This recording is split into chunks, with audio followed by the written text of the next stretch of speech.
Libro de los Hechos, en el capítulo 1, vamos a mirar juntos lo que llamaríamos en esta serie los últimos cuadros de la vida de nuestro Señor Jesucristo en la tierra. Hoy, Dios mediante, llegamos al final de esta serie.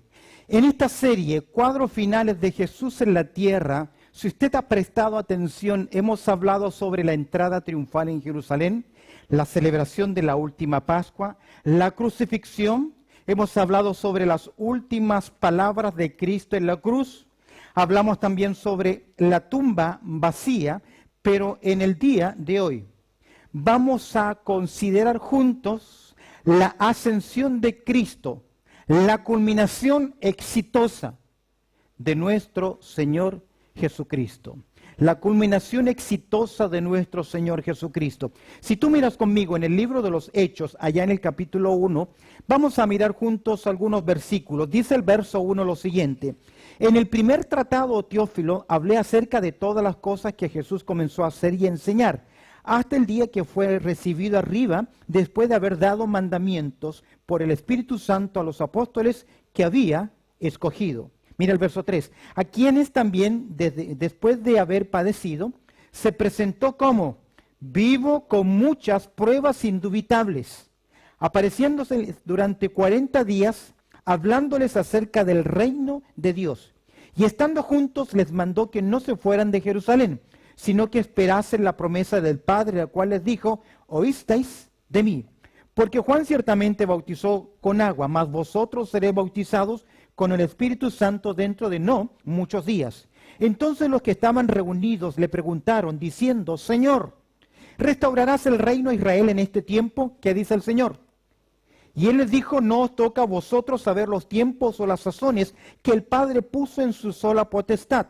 Pero, ¿qué? Todos juntos: recibiréis poder cuando haya venido sobre vosotros el Espíritu Santo, y me seréis testigos en Jerusalén, en toda Judea, en Samaria y hasta lo último de la tierra. Observa conmigo el verso 9. Y habiendo dicho estas cosas, viéndolo ellos, fue alzado y le recibió una nube que lo ocultó de sus ojos. Y estando ellos con los ojos puestos en el cielo, entre tanto que él se iba, y aquí se pusieron junto a ellos dos varones con vestiduras blancas, los cuales también les dijeron: varones galileos, ¿por qué estáis mirando al cielo? Este mismo Jesús que ha sido tomado de vosotros al cielo, así vendrá como lo habéis visto ir al cielo. El último cuadro, el cuadro final de nuestro Señor Jesucristo. En este momento el Señor va a sellar todo su ministerio terrenal, todo lo que tenía que ver con su primera venida a esta tierra. ¿Sabes por qué? Porque el plan maravilloso fue ¿qué? Completado con éxito. Murió, escribió el apóstol Pablo, ¿conforme a qué? A las Escrituras. Fue sepultado conforme a las Escrituras, ¿pero qué? Resucitó al tercer día, ¿conforme a qué? A las Escrituras. Al mirar el verso 3, tú observas que los discípulos están con Jesús y dice que el Señor se apareció a ellos. Se evidenció a ellos con muchas pruebas ¿qué? Indubitables. Es decir, que ellos pudieron ver, tocar, palpar. Era el momento en que se cumpliese la oración de Juan capítulo 17. Padre, glorifícame con aquella gloria que tuve contigo que antes que el mundo fuese. Y la Escritura dice que después de esa ascensión en el cielo fue recibido ¿qué? Arriba en gloria. Se sella ese tiempo final, pero comienza algo interesante.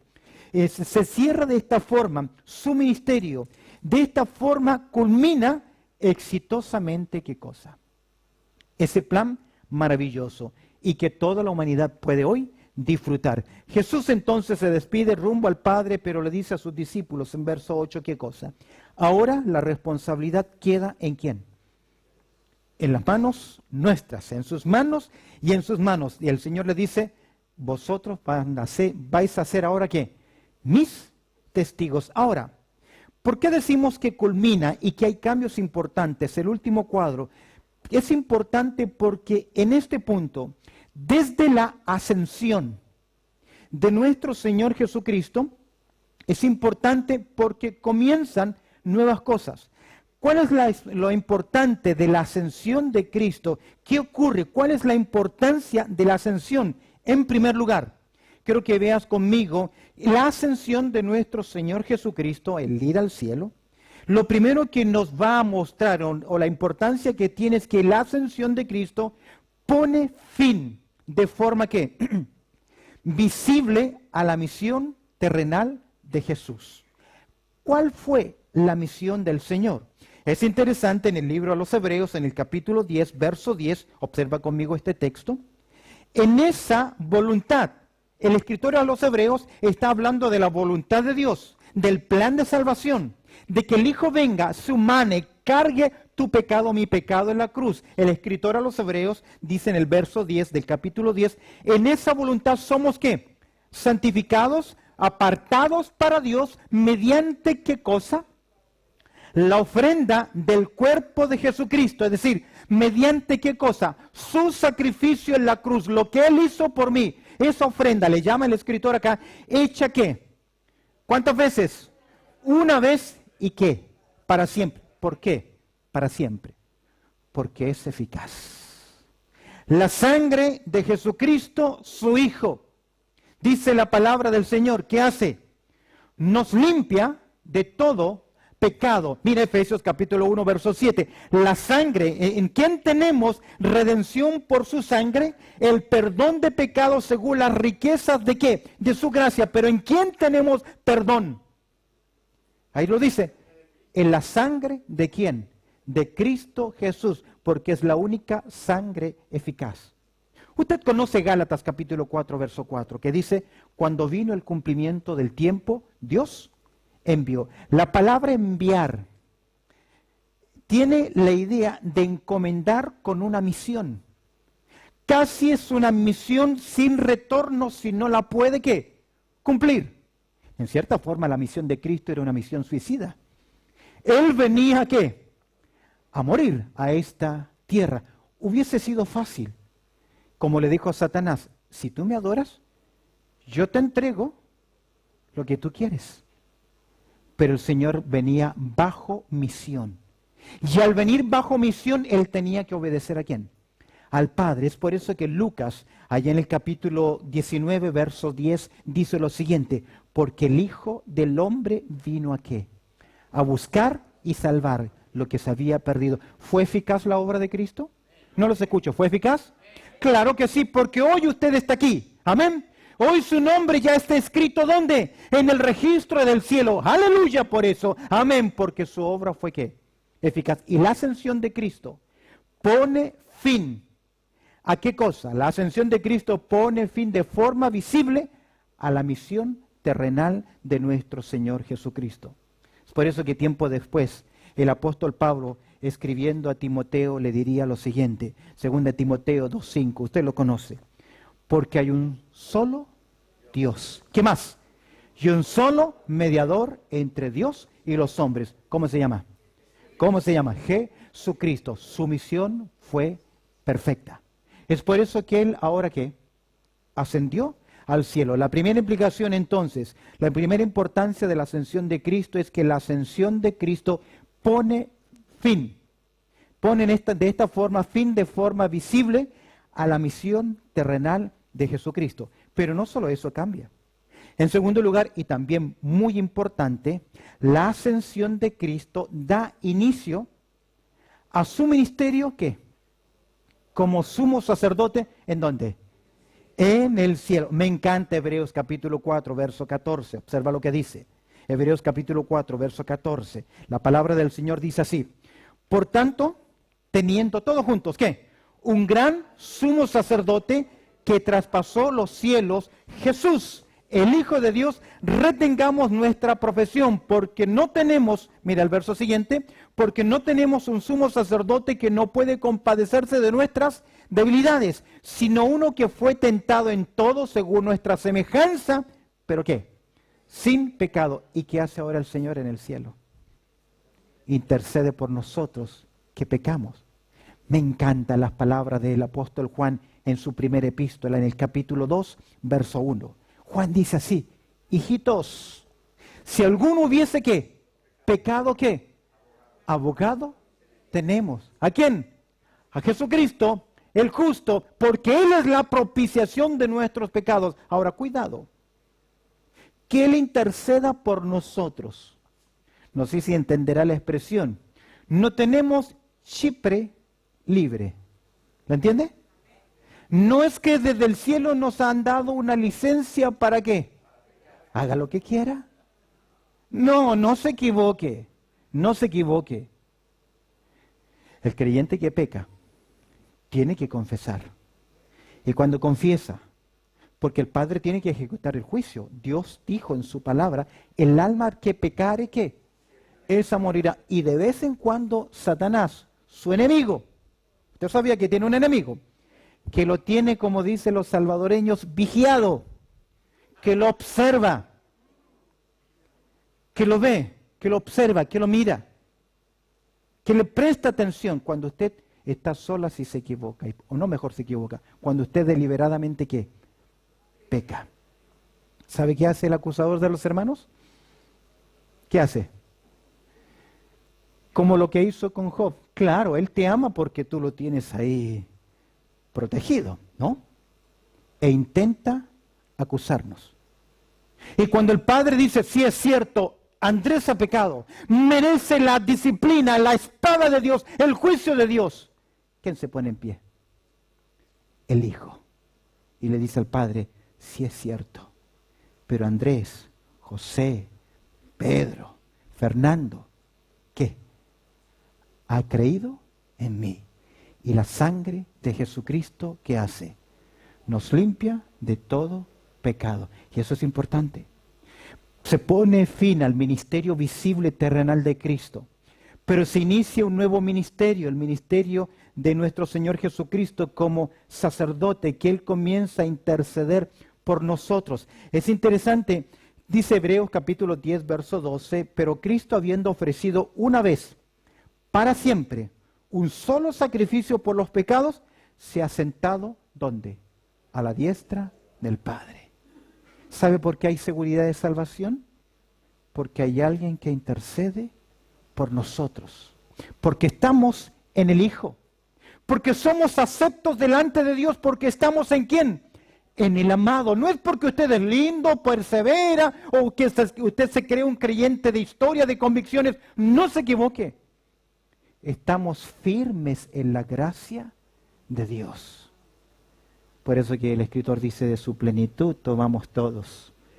Gracia sobre gracia. Dice Juan capítulo 10, verso 27, y yo las conozco. Jesús dice, mis ovejas oyen mi voz y me siguen, y yo las conozco. No hay mayor seguridad saber que somos conocidos por la persona de Cristo Jesús. ¿Sabes cuáles fueron las últimas palabras de Jesús a sus discípulos antes de ascender? Míralas conmigo en Lucas, por favor. Allá en el capítulo 24, verso 51. Me llama mucho la atención. Su ministerio actual es de gracia a favor de los hombres. Es por eso que cuando Jesús se despide de sus discípulos, les dio una bendición. Mira Lucas capítulo 24, verso 41. Dice, y aconteció, ¿qué dice el texto? Bendiciéndolos. Se apartó de ellos y fue llevado arriba, ¿qué? Al cielo. ¿Qué es lo último que hace Jesús con sus discípulos? Bendecirlos. Significa hablar bien, significa elogiar, significa invocar una bendición. ¿Y qué mayor bendición es esta? Que el Señor esté a la diestra del Padre, intercediendo por nosotros. Amén. Porque tu carne y mi carne es débil. Hey, Pedro, Satanás te ha pedido ¿para qué? Para zarandearos. ¿Cómo? Al trigo. ¿Sabes por qué se zarandeaba el trigo? Porque era necesario separar la hojarasca, la basura. En otras palabras, dividir el grano de todo el envoltorio. Producir una división. Y cuando Satanás viene a tentarnos, es para dividirnos de Dios. Separarnos de Dios. Desobedecer a Dios. Pero óigame bien, así como lo hizo con Pedro, el Señor hoy lo hace conmigo, porque yo he rogado por ti para que tu fe, ¿qué? No falle. ¿Te has fijado que a veces estamos a punto de hacer cosas que no deberíamos hacer? ¿Y hay algo que nos detiene? ¿Sabes qué es? ¿Sabes qué es? La gracia de Dios. Jesús intercede por nosotros. Tercera clave importante. ¿Qué ocurrió después de la ascensión de nuestro Señor Jesucristo? La ascensión de Cristo pone fin de forma visible a la misión terrenal de Jesús. Comienza el ministerio de intercesión a favor nuestro, pero en tercer lugar, la ascensión de Cristo hizo posible, escúcheme bien, otra bendición de la gracia del Señor. ¿Cuál es? El descenso del Espíritu Santo. Observa conmigo en Juan capítulo 14, verso 16. ¿Qué dice Jesús?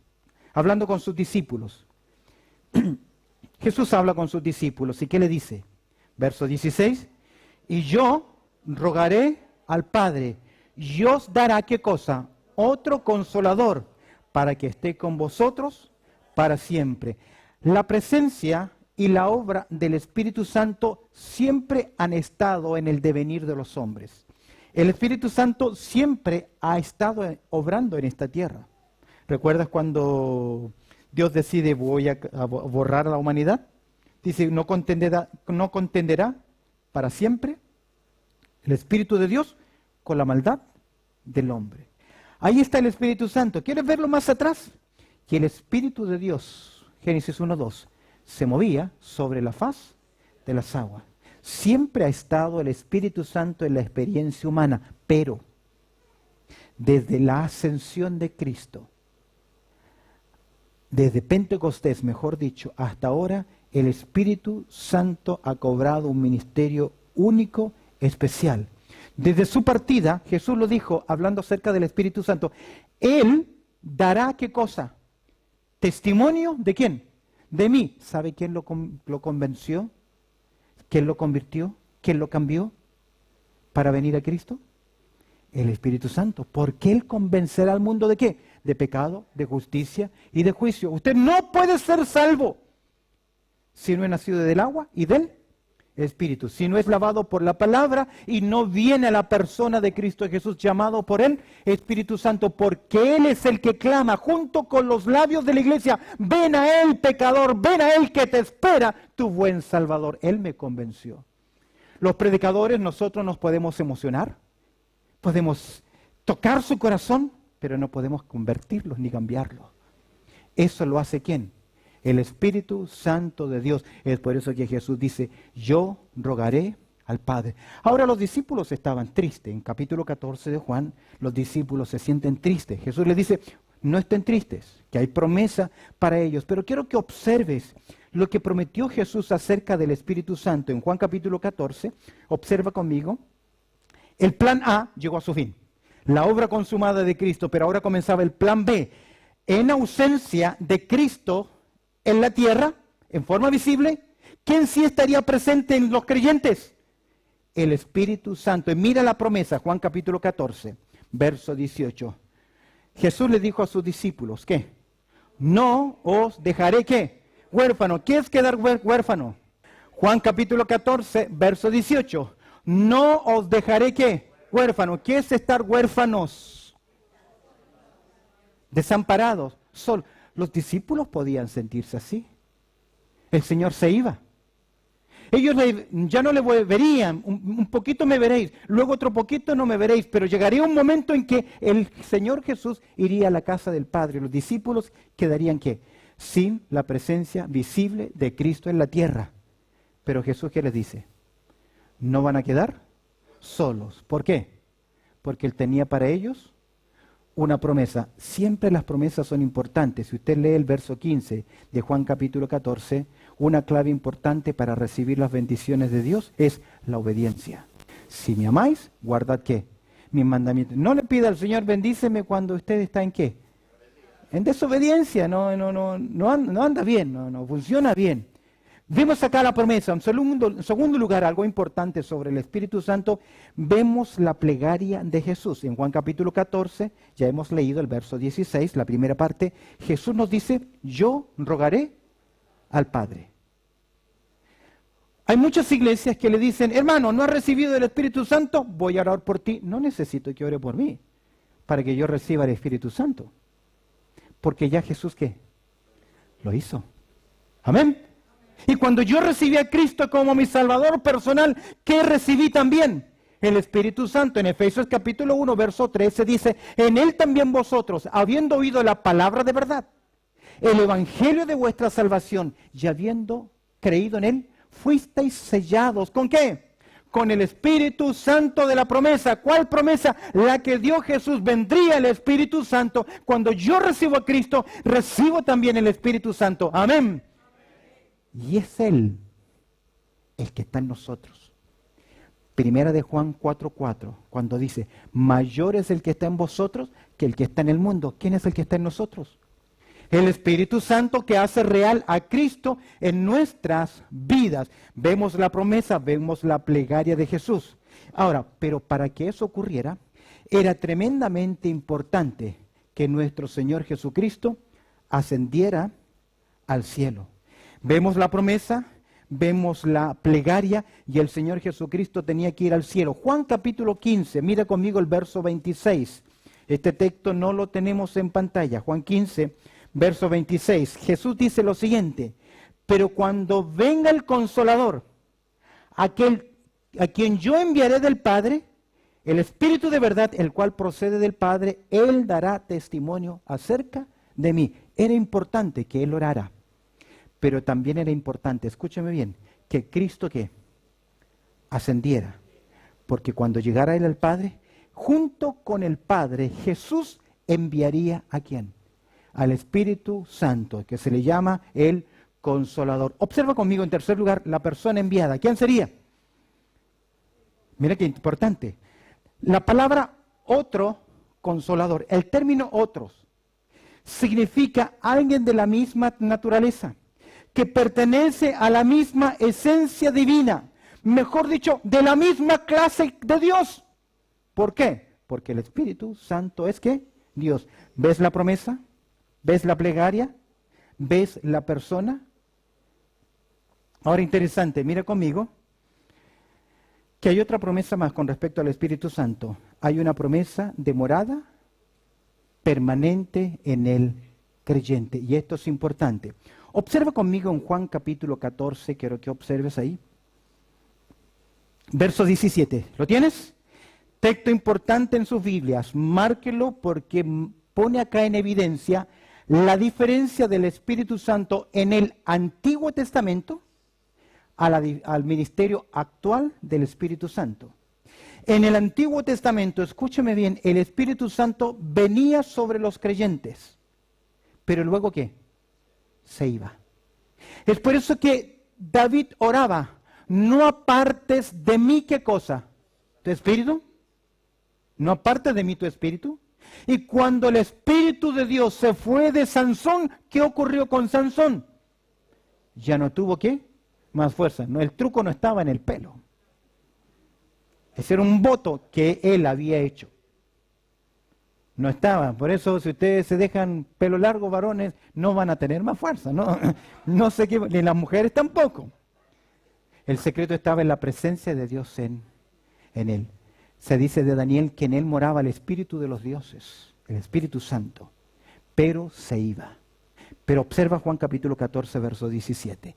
El Espíritu de verdad, el cual el mundo ¿qué?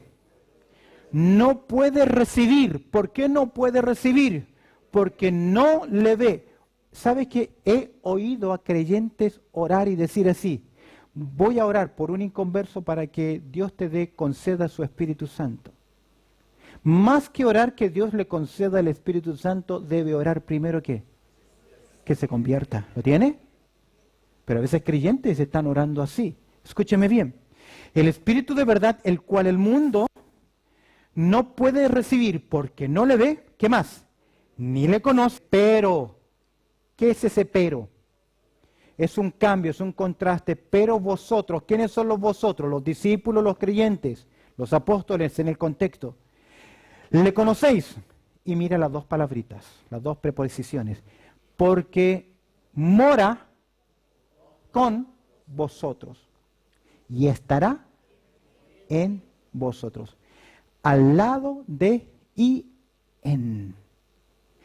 Ahora, mis queridos, desde el día de Pentecostés en adelante, ya el Espíritu no está con los creyentes, sino que el Espíritu Santo ahora está en los creyentes. ¿Por cuánto tiempo?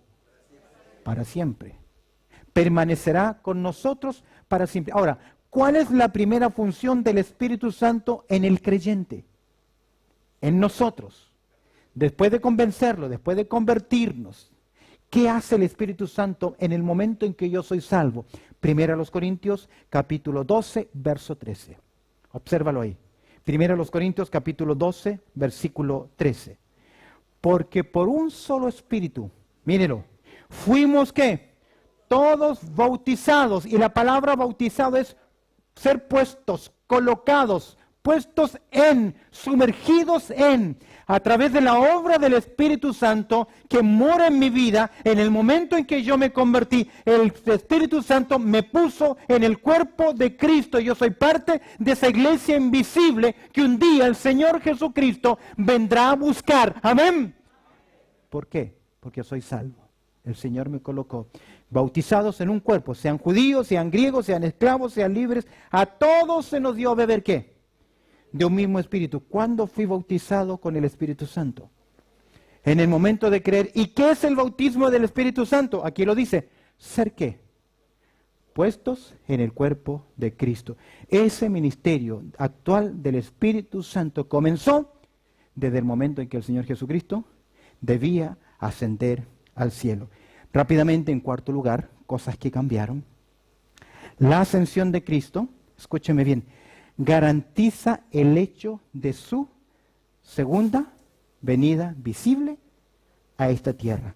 Vuelve conmigo a Hechos, capítulo 1.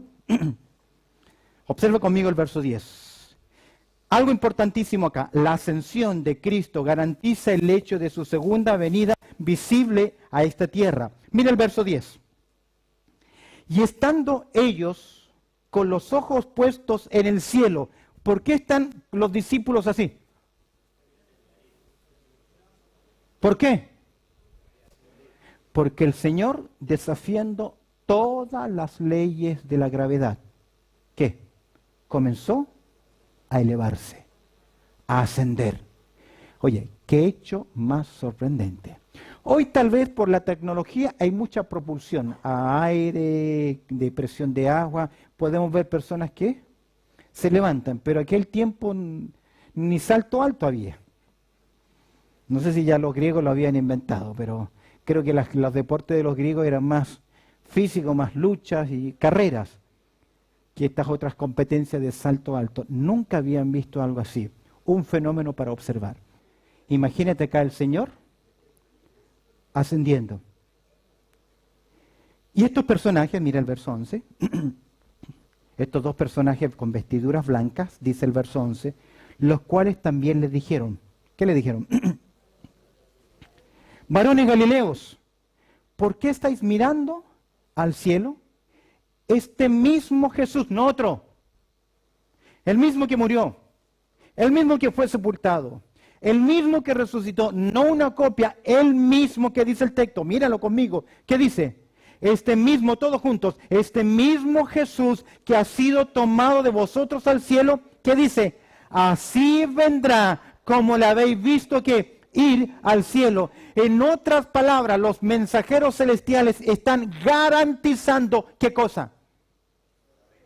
Que Él viene, Él volverá. Amén. ¿Lo cree?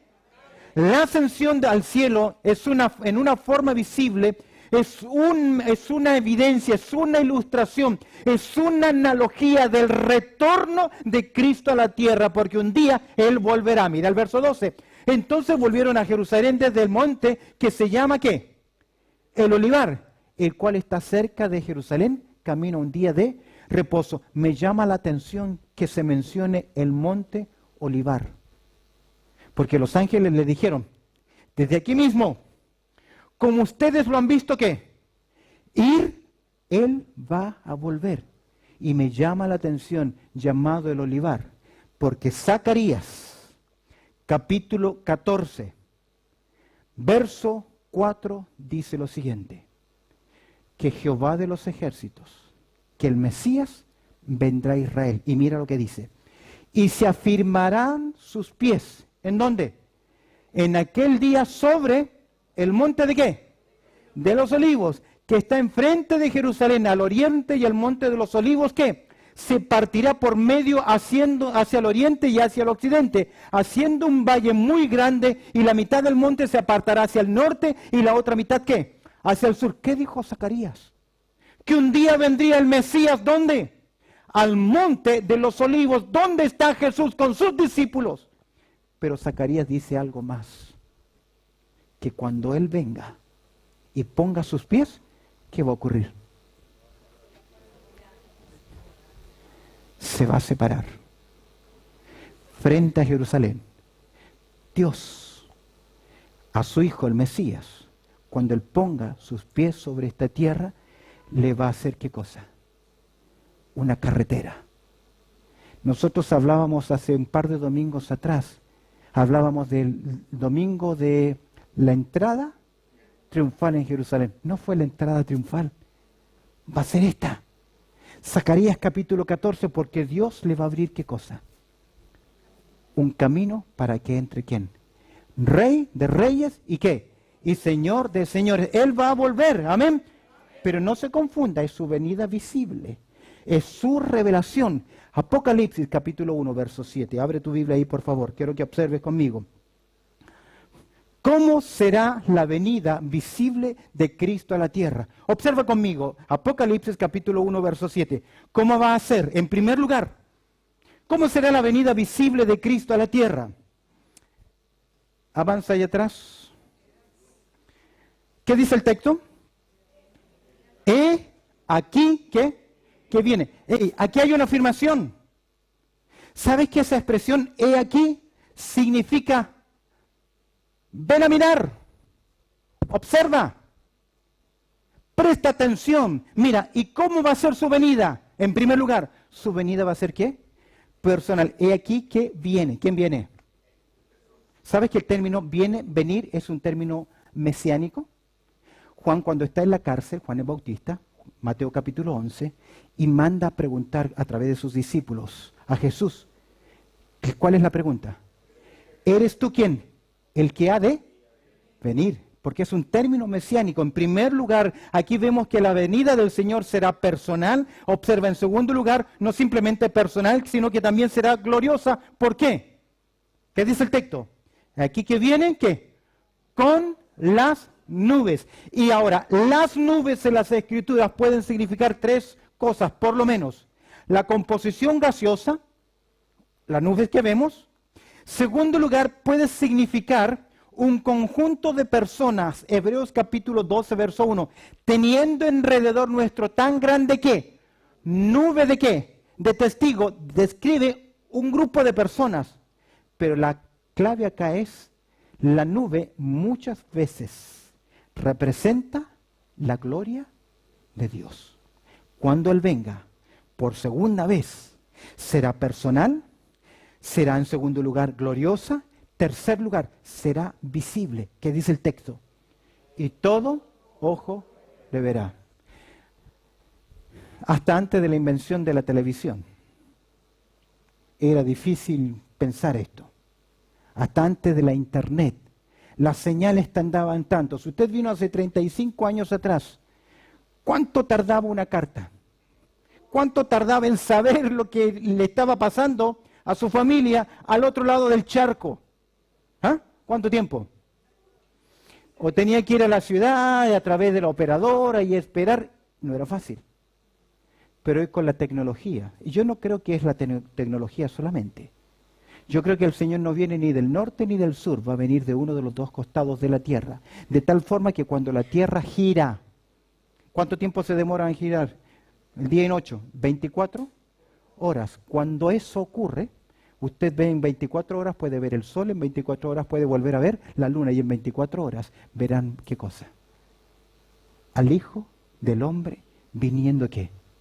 Con poder y gran gloria. Su venida será personal. Su venida será gloriosa. Su venida será visible. Y para muchos, su venida será traumática. ¿Por qué? Porque muchos que decían, no es cierto, se darán cuenta de que sí lo era. Y en ese tiempo harán lamentación. Y muchos buscarán el perdón, como ocurrió cuando la puerta del arca se cerró con Noé. ¿Pero qué? Ya no había tiempo. Por último, la venida del Señor será personal, gloriosa, visible, traumática, pero escúcheme bien. Su venida es real o literal. Dígame, amén, amén. ¿Cómo dice el texto? Dice, sí, amén. ¿Qué significa eso? Es cierto y que así es o así sea. ¿Usted lo cree? Ahora, la venida del Señor entonces, la ascensión del Señor Jesucristo al cielo, pone fin a su ministerio visible. Esa ascensión da inicio al ministerio de intercesión del Hijo. La ascensión del Hijo al cielo, ese final, garantiza, en este caso, la obra del Espíritu Santo. Pero por último, cuando el Hijo asciende al cielo, no simplemente se acaba su ministerio terrenal, comienza su ministerio de intercesión, desciende la obra del Espíritu Santo, señala que Él volverá, sino que por último la ascensión de Cristo da inicio al ministerio de testimonio ¿de quién? De los cristianos. Porque el Señor le dijo, ahora que me voy, el mensaje queda en manos ¿de quién? De ustedes. Usted y yo somos ahora responsables. Usted conoce Hechos 1:8. ¿Qué dice? Mira la promesa. ¿Cuál es? El Señor les promete en verso 4 que vendrá la promesa del Espíritu Santo. El verso dice, pero recibiréis poder. ¿Cuándo? Aquí encuentro en primer lugar una promesa. Segundo lugar, mire conmigo, encuentro un poder. Pero recibiréis ¿qué? Poder. Ahora, la palabra poder acá es la palabra dínamos. ¿Te suena? ¿Dínamos? Dínamo. ¿Qué es un dínamo? Es decir, un generador de energía en nosotros. Algunos hermanos han dicho, no, lo que hemos recibido no es dínamo, sino dínamos, dinamita. Por eso que a veces veo que muchos creyentes explotan. No, recibimos un dínamos, un generador de energía. ¿Para qué? Mira la promesa, mira el poder. ¿Para qué se nos dio el programa? Para que seamos ¿qué? Testigos. ¿Dónde? ¿Dónde? ¿Dónde?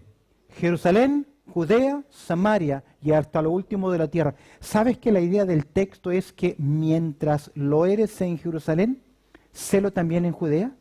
Y a la vez que es en Jerusalén, Judea, hablo también en Samaria. Pero los creyentes pasaron 10 años. Esta iglesia pasó 10 años. ¿Y sabes dónde se quedó? En Jerusalén. ¿Sabes qué tuvo que hacer el Señor para que cumpliera la misión? Persecución. Problemas. ¿Qué esperas para obedecer la misión más grande que te dejó tu Señor? Si hoy estás en esta tierra, si estás vivo, es porque el Señor quiere que cumplas tu misión. Tu misión no es llegar hasta este lugar, porque es posible que nunca llegues a este lugar, o que nunca Dios te dé la plataforma de la predicación. Imagínense, yo voy un día a un concierto, André Rieu,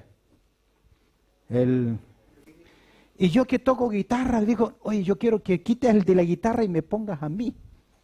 ¿Me va a poner?